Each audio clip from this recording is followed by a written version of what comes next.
Well, when I heard that they might move the skate area, I was absolutely horrified, because for me, I mean, long before I was culture secretary, I've enjoyed culture on the South Bank. I go to the National Theatre, I go to concerts and so on. The skateboarders have always been part of that culture, part of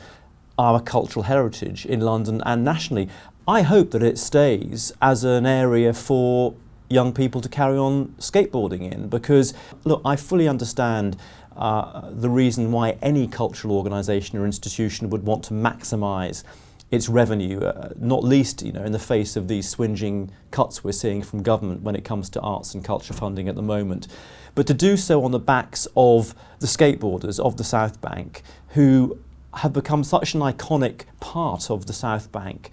the geography of it and what it has to offer, I think would be a real shame. And so I do hope that the South Bank will think again and look at other ways that they might be able to maximise their revenue. It's not as if there aren't already quite a lot of restaurants and cafes in that area. And I think to take away this area that the skateboarders themselves have chosen and has grown up organically, if you like, in a way I think it would be much better if the South Bank could include them in its vision of what the South Bank should be and what the South Bank should offer. And I know that they've offered an alternative site, but in a way that misses the point, because this site has built up organically. It's come from the skateboarders themselves, generations of skateboarders now, going back decades. It's part of the public-facing bit of the South Bank that everybody sees, and it, for me, is part of the heritage of that wonderful cultural area of London, and it would be very sorry to hide it away somewhere or to try to recreate it somewhere. I can think of countless examples in other areas of culture and art where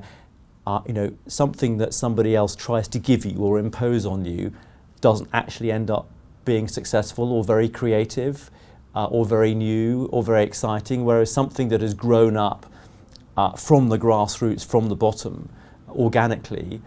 ends up being of real lasting cultural value, and I think that's what we're talking about here, and I hope that's why